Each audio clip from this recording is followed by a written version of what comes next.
The night the storm came, it didn't knock on the door, it kicked it in.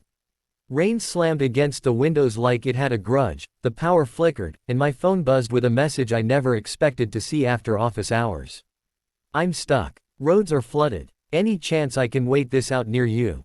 It was from my boss. The woman who signed my paychecks. The woman who never smiled in meetings. I stared at the screen, heart racing, knowing that whatever decision I made in the next few seconds would follow me long after the clouds cleared. When she arrived, soaked and shaking, the city looked small behind her, like it had finally lost its power. I handed her a towel, and for the first time since I'd known her, she laughed, quiet, embarrassed, human. The apartment was dim, candles doing most of the work because the electricity hadn't survived the storm. Thunder rolled like a warning. She looked around, then at me, and said softly, "Don't call me your boss tonight." The words hung in the air, heavier than the thunder, and suddenly the night felt like it was holding its breath, daring us to see who we really were without titles, walls, or rules. We talked because silence felt too dangerous. She told me about the pressure of leading a company that never slept, about how loneliness could still exist in rooms full of people. I told her about growing up believing stability was something other people were born with. As the rain drummed on, our stories stitched together, awkward at first, then natural. She admitted she stayed late at work because going home felt empty.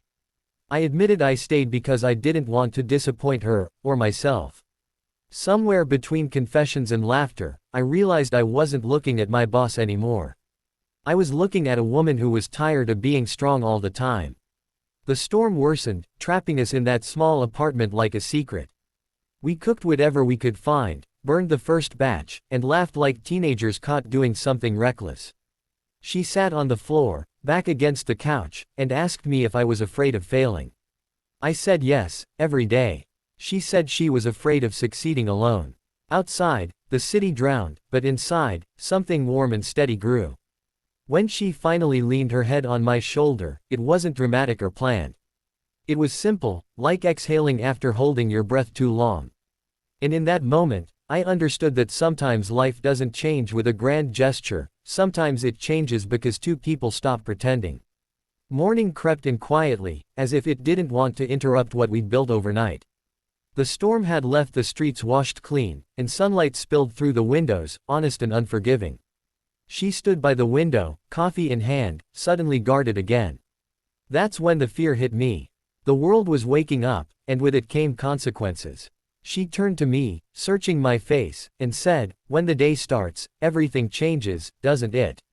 The question wasn't about work, it was about whether what we felt could survive daylight.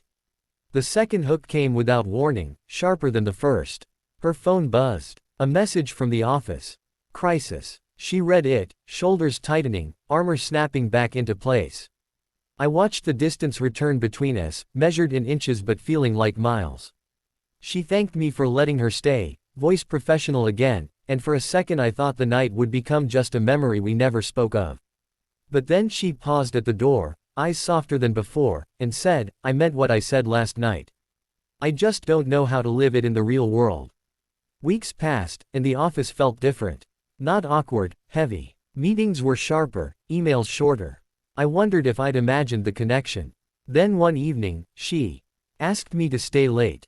My heart sank and soared at the same time. She closed the door, took a breath, and said she'd thought about that night every day.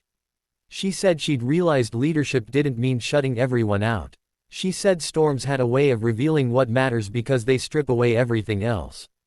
And then she did something I never expected, she apologized. Not as my boss, but as a person who'd been hiding behind authority. We didn't rush. We set boundaries. We chose honesty over impulse. It wasn't easy, rumors whispered, challenges tested us, and there were moments when walking away would have been simpler. But every time doubt crept in, I remembered the rain, the candles, the truth spoken without fear. In time, she stepped back from managing me directly. In time, we stepped forward together. The storm that night didn't just flood streets, it washed away the illusion that roles define worth. Now, when thunder rolls, I don't think about danger. I think about shelter. I think about how sometimes the bravest thing you can do is let someone see you without your title, your defenses, your carefully constructed life.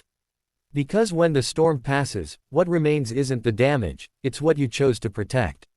And that night, in a small apartment with flickering lights, we chose each other, not as boss and employee, but as two people brave enough to start again.